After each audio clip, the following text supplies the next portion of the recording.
محبوب کائنات صلی اللہ علیہ وسلم سے اپنی محبت اور عقیدت کا اظہار کریں، خود بھی درود شریف پڑھیں اور دوسروں کو بھی پڑھنے کی ترغیب دیں۔ جزاکم اللہ خیرا۔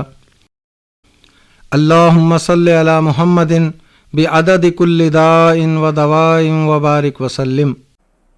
اللہ والو، ہم دیکھتے ہیں کہ جیسے جیسے مہنگائی بڑھتی جا رہی ہے، معاشرے میں غربت و افلاس بڑھتی جا رہی ہے، معاشرے میں غریبوں کی تعداد زیادہ ہوتی جا رہی ہے۔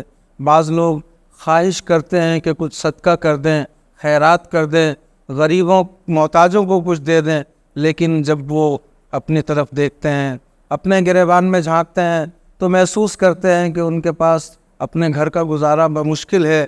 وہ کیسے لوگوں کی مدد کریں، کیسے صدقہ دیں، کیسے خیرات کریں کہ وہ بھی اپنی اخروی زندگی کو بہتر بنا لیں۔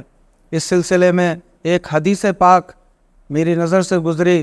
حضرت ابو سعید خدری رضی اللہ تعالیٰ عنہ فرماتے ہیں کہ نبی مکرم صلی اللہ علیہ وسلم نے فرمایا کہ اگر کسی کے پاس صدقہ کرنے کے لیے کچھ نہ ہو تو وہ یہ دعا پڑھ لیا کرے، اللہم صلی علی محمد عبدک و رسولک وصلی علی المؤمنین والمؤمنات والمسلمین والمسلمات۔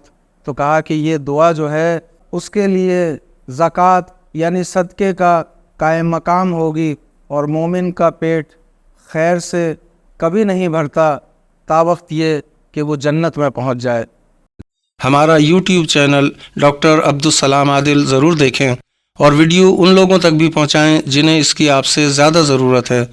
ویڈیو پسند آئے تو چینل کو سبسکرائب کریں اور بیل آئیکن پر کلک کرنا نہ بھولیں تاکہ چینل پر آنے والی ہر ویڈیو آپ کو فوراً مل سکے۔